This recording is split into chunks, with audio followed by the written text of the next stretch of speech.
from the very beginning, the way Fifth Third handled is we're going to deduct the equity payments from the draw. You recall on the very first close, there was a deduction. It was back and forth and back and forth. I went through the numbers with Mr. Speck, and ultimately it was $800,000 to $850,000 that was in with those first two draws. You saw that the first inspecting architect report, which was joint 10, page 2, first thing we approved $971,764 in construction. And you recall, we went back and forth. That didn't include all the land. There's $95,000 included in the land for that. But City Center had paid for all of the land, $500,000. And ultimately, if you look at tab 2A, City Center 18, that's the second draw request. Remember, there was the back and forth. How are we going to get that next draw request done? What were the total amounts? If you look at the bottom, there was $7.3 million left on the balance. Remember, the loan was $8.2 million. So there's $900,000 that's gone. And how much work has been done? $1.75 million. 1.75 minus 900, 850,000. You only need to look at one document. It's not mumbo jumbo.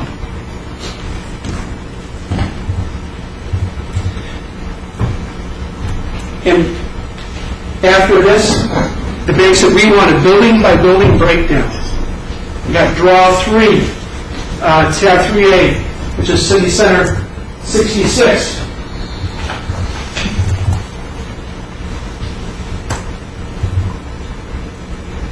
Cindy Jensen wrote back, it appears that it's not broken out on a per building basis. Is there an exhibit that's missing? So Mary responded the next day. If you want per building breakdown, here it is. And once again, the bank knew the construction that was going on and approved it. They approved building 2, they approved building 5, they approved the site work. Mr. Speck was administering the loan. He was in contact with Rich, and things were proceeding. Draw 4 on February 9th, tab 4A, City Center 112. There's now $3.277 million of construction. Once again, the bank got an update. What's being done on building 2? What's being done on building 5? What's being done on the site work? They reviewed it and they approved it. Draw 5, which is May 30th. Oh, sorry, May 3rd. Strike that. On March the 10th, excuse me. Tab 30. We don't have We don't have that one in. There's $3.7 million of construction that was done. Every month, the construction is ongoing. The bank's reviewing it and approving it. This is all under Mr. Speck's tenure. He shepherded this along. He administered it. He approved it. You heard him testify. When he left, there were no issues. I think it's a safe bet that if Mr. Speck had overseen this loan through to conclusion, this project would have been completed. Mr. Speck got another opportunity and left the bank at the end of April, indicating Ms. Steiger.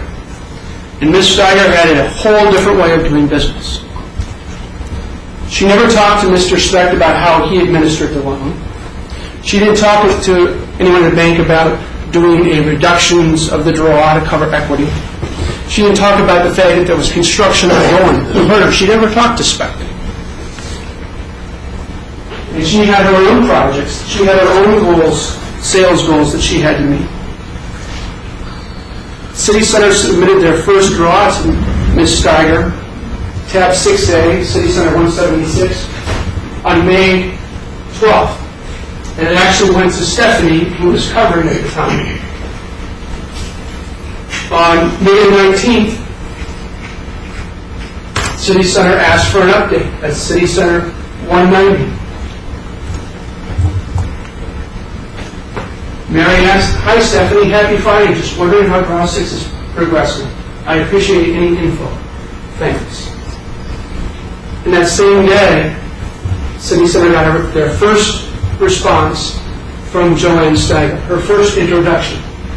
Mary, as you know, I'm your new real estate relationship manager since Mr. Speck has left the bank.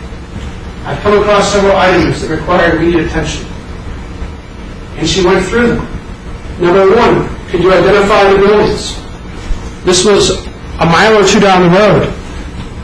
You can go out and see there's building 6 or 5 and building 2 under construction. The very second request, proof of the $210,000 equity contribution for buildings 1, 3, 5, and 6. What Fifth Third escrow account is this in? Clearly, she's gone back and read the commitment and said, I want all that $840,000 in escrow account. But what did Mr. Speck do? He directed City Center to reduce it from their draws. So she's asking City Center to pay it twice. The money that had been deducted back in November from draw 2, that $800,000 of equity that was in, now she wants it again. She asked for copies of the leases for building 2. Is it 75% leased up? Again, this is the building that was under construction before the loan was ever originated. The bank was building this one in the front end. You heard the bank's representative, Mr. Kelleher, even agree with that. But now that we're $4 million into the project, the approach is changing. Building 5 or 6. Is this building 75% leased up? We know since the beginning that was going to be Hawk's Nest. The bank knew this before I got into the deal. And she wants leases for the other buildings that aren't even under construction. Once again, we're 10 months down the road and the bank is changing its terms. She wants to know about the FlexiCorp, where it's being stored. And she's delaying the construction draw. You heard everyone agree, if you delay the construction draw based upon a request for equity a second time, that would be against the loan documents. Even the bank agreed with that. And they did delay. And they delayed, and they delayed. Rich and Joe met with Joanne Steiger, and they went through these issues. And what was the only thing that she raised after that? Good to meet with you guys last week. This is found City Center 184 on May 30th. I've checked our files, both here in Maryville, Chicago, services or LOIs for any of the buildings. You heard Mr. Plank and Mr. Keogh testify. We gave the LOIs and the leases to Brian. She said she couldn't find them, so we copied them and gave them again. Why LOIs? You've heard them testify. Brian said LOIs are okay. That's why they're referenced here. Mr. Woodward had Rich on the stand and said, well, didn't you give him the leases? I said, I think I did for Rachel and for Rick. Well, they were dated June 1st, weren't they? He didn't remember. But if you look at tab 70 in the Fifth Third book, you'll see they had letters of intent back in March, which were perfectly acceptable to Mr. Speck. When Ms. Steiger asked for leases, he went back to Rick and to Rachel and got leases. He did, once again, what the bank asked. City Center 195. Now you have Mr. Keogh emailing Joanne Steiger's boss, Dan Hamtich. I want to verify you received our pay request on Friday. Do you have any idea when the payment will be processed? As you know, our subs are becoming concerned. It's now been a month, and the bank isn't funding the draw. And now we know that this delay is when IB&B put the lien on the project. Construction draws are typically funded in 5 to 7 days. Here we are a month out, and Mr. Keogh has to go to Ms. Steiner's boss for an update and figure out what's going on. And what was Ms. Steiner's response? City Center 198. Rich, can you meet with the inspecting architects this Thursday at 3 p.m. at the bank? We all need to get on the same page, and they are finding some issues that we need to clarify. We'd like everyone to be in the same meeting so these are all settled for everyone at one time. That's at 9:21 in the morning. She wants to handle it different than Mr. Spector. Joe Keogh responded 9:58. Good morning, Joanne.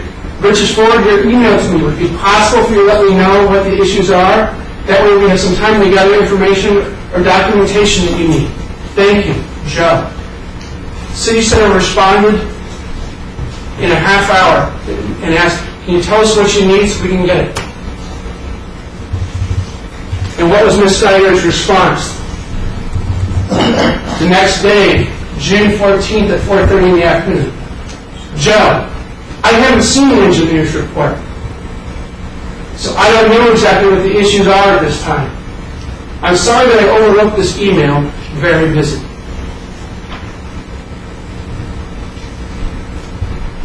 Over a month has passed, and Fifth Third is holding the draw for reasons they don't know. Okay, let's take a look at the inspecting architect's report. It's joint 18 on page 212. Project was on schedule. The quality of the work is consistent with generally accepted industry standards. The only open issues was concern confusion over the building designation system. Is it 5 or 6? And materials stored off-site. Okay, you've heard about the flux support. And there was an issue with the flux support. They could have withheld that, but they didn't. They didn't pay anything. And this issue with the flux support is something we've been addressed multiple times. Take a look at Joint Exhibit 13, page 92. This is back in March the 6th. Stored materials. There are pertinent materials stored off-site, which include doors, windows, masonry supplies, flux support panels, structural steel, and building elevators. We have requested and received invoices as well as insurance certificates verifying the above referenced off-site stored materials. So City Center provided the invoices. City Center provided the certificates of insurance. And yet their May draw request still hasn't been paid.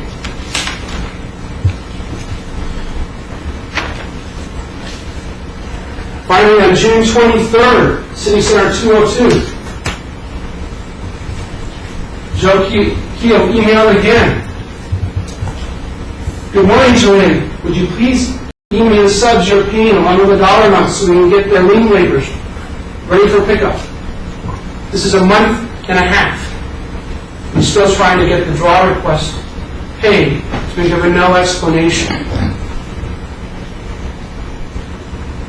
Now, why the delay?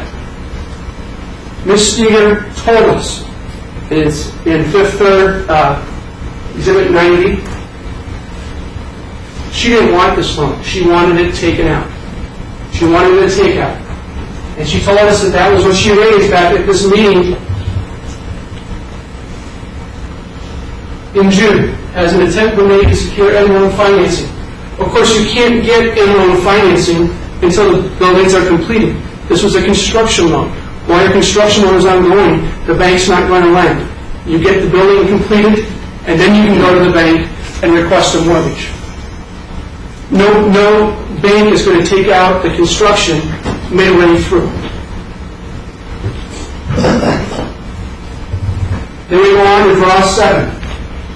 Tab 7A in the white binder. City Center 241. Mr. Keogh was calling Joe Steiner and asking her, what do you want me to do for draw 7? What was her response? If you're ready for your next draw, go ahead and submit this warrants to me. Joe, I apologize for the delay in returning your call. Was out and just extremely busy. Joe wanted to meet, and she said she's available this afternoon or tomorrow. Joe responded 2:42. It's at 10 a.m.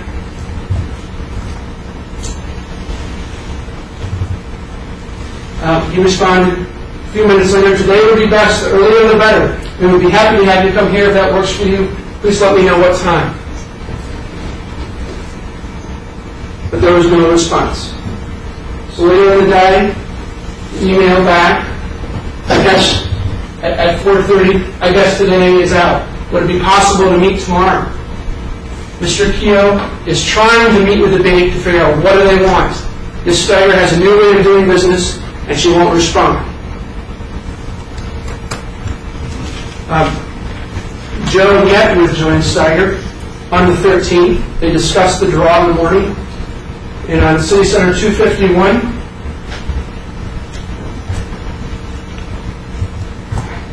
he submitted this draw the same day he discussed it with Joanne Steiger on the 13th. The next day, City Center 248, he inquired. Good morning, Joanne. I wonder if you had a chance to review our draw request. If so, given the end, it will be funded so I can make an appointment with the title company. Again, he's reaching out to Ms. Steiger. He sent a second email on the 17th, 3 days later, City Center 249. Good morning, Joanne. I wonder if you've heard if our draw number 7 has been funded. I'll make an appointment with Tyco for your direction. Ms. Steiger responded, City Center 251.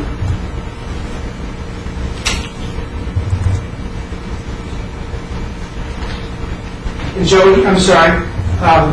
emailed that to the title company, page 250. Joanne says, Joe, the footing should take place sometime today. I will check on this and get back to you promptly. So Joe emailed Tycor this morning, and you saw $9.4 million, City Center 250. And you go to 251. The bottom, the project total since the beginning, $9,400,358. The balance due on the loan, $4,165,000. That's what's left to complete the project. Joe asked for confirmation, City Center 253. Please let me know when the funds are advanced. And even though she told him they would be advanced, they weren't. Joe followed up on July 21st, City Center 254, asking, wonder if you've heard any more about our draw request 7? Ms. Steiger responded, City Center 255, I'm working out of the office, however, I'm still working on your draw issue, trying to resolve the problems. What issue? Ms. Steiger never told anyone at City Center what the issue was. On July 24th, City Center 257, Joe emailed again. I wonder if you've heard any more on our draw request. I sent you a message Friday. There are still a couple of issues that may be resolved today. Once again, they weren't. Then finally, July 26th, City Center 258, Ms. Steiger emailed this revised sworn. She said, print it, have Rich sign it, notarize it, fax it. Not open for discussion. And what did the draw request do? She reduced the total amount of the project to $6.1 million. She reduced the amount available on the loan to $1.6 million. No one has ever offered an explanation. Maybe it was $2 billion. Maybe they were back reviewing the contracts. Ms. Steiger had no idea. She's left her counsel guessing. Nothing in the loan agreement allowed them to do this. But City Center had no choice. They had subs that needed to be paid. The bank knew it. So what did they do? They signed. They got their subs paid. City Center wanted to meet with Ms. Steiner to go over Draw 8. That's City Center 282. And she did meet with him, went over receipts. But at this point, the bank had not told City Center how they're supposed to do these draw requests. The amounts have been drastically reduced. They have the receipts, but we don't know what's going to get paid. So, on August the 14th, City Center 286, Joe and Mary are emailing. Will you please email me fashion where you're going to submit as Draw 8? I'm not sure what amounts will be paid out with the overhead. On August 23rd, City Center 290, emailing Sam Bufus, another banker, asking, just wondering on the status of City Center Draw 8. Would you please email a correctly sworn statement to me when complete and let me know the status of the funding? And follow up on August 30th, City Center 291. We called and emailed Sam for a status of the draw with no response. I wonder if you could help. And what's the response? City Center 292. Now Ms. Steiner wants $1.2 million in the project, the total amount of the equity. And in fact, 297, she transferred it to special assets. September 6th, it's off her plate. It's no longer her problem. This was never her project it was specs. And what did special assets do with it? The next day, City Center 298, Joe Keel is asking, Joanne, would you please forward me the name and phone number of the new contact person for City Center? No response. City Center 299, September 13th. Joanne, would you please respond to my email from 9/7 requesting a contact? Finally, Joanne responded, and what was her response? City Center 301. I did respond. The answer is the same. I don't know at this time who the contact person is. I will find out. What evidence has there been that the bank did anything to try and work this out? They transferred it to special assets. They had a lien placed on it during the delays. They were done. And you've got tab 33 in the red binder. City Center's ledgers. You see they continue to work on this project through 06, through 07, through 08. The only building that they were able to complete was building 2. And they filled it up. You've seen they had Raymond James, Jive Betty, Keepsakes, 2 residential condos that were finished. The other 2 were not upstairs. They had 5 tenants upstairs. The entire first floor was occupied. Even after the bank left and abandoned the project, they continued and got that building going. Now, tab 37 in the City Center binder. I showed this to you during an opening, and I said I suspect this would be the only written notice you'll see of default during this entire case. Tab 37, and that's correct. There's been no other. On November 17, 2006, the bank's lawyers sent a default letter declaring a default for failure to timely remit payments on the note. That's the only notice of default the bank ever gave. And of course, everyone's sure by now, there were no payments due. This was a construction loan with an interest reserve. It was going to pay its own interest for 2 years. Now, you've heard, well, Ms. Steiner raised questions. But even she testified, I never called it a default, I raised questions. When I transferred to special assets, that's not a default.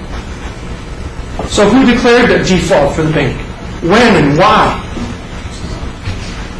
Do you believe that a bank could declare a default and have no evidence of who did it and when?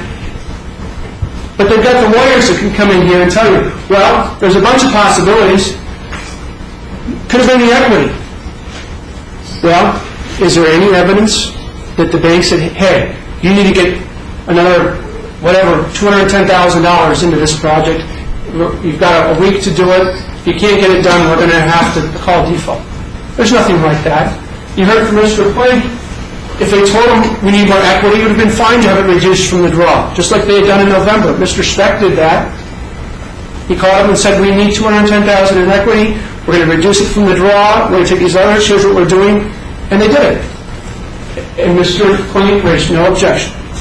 He would have done the same with Ms. Steiger, if that's what she needed. Leases. Ms. Steiger asked for a lease. You heard Rich went back to his office over lunch break, brought it back, said, here, the lease for the Building 6 signed by my ex-wife. He wasn't hiding that. No one ever said, you can't have that restaurant. There's no writing from that. No one told him that. The bank's counsel is arguing it today. But what's the evidence of what they actually did then? There is none. They say, well, residential. No one complained about the residential. So the Woodwards are telling you about all these possibilities. And they say, well, the borrower isn't entitled to notice. The borrower doesn't get that. But you're the jury. You are entitled to the evidence. So was this a Wall Street bank? I think it was. When Mr. Speck had the project, they said it's okay to do equity reductions and it's okay that these buildings are going. He wanted the fee. He needed the interest. When Ms. Steiger came in, we're going to enforce this agreement to the letter. Well, if you want to enforce it to the letter, the bank breached the day they signed. There was nothing that allowed them to make that equity reduction. If you want to enforce it the way Mr. Speck did, then Ms. Steiger breached.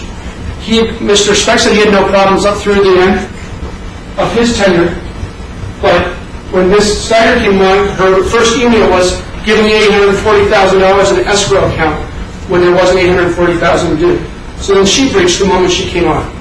Now the bank says they want this in damages, but you're going to get an instruction from the court that if the bank breaches first, they can't collect this damage. Because they breached first, the project didn't get finished. The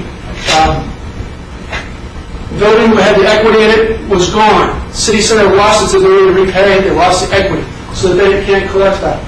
What are Rich's damages? You heard from Mr. Larson, $2,829,562 per building times 9,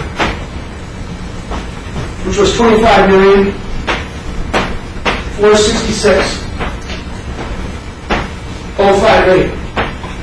They have a little bit of mortgage on that, but it would have paid itself off in 15 years.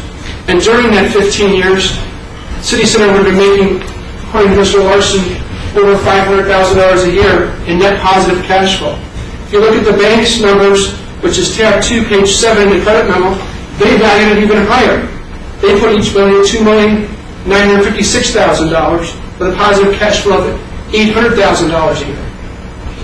City Center was approached in January of 2006 to put in 13 of these same buildings in Portage.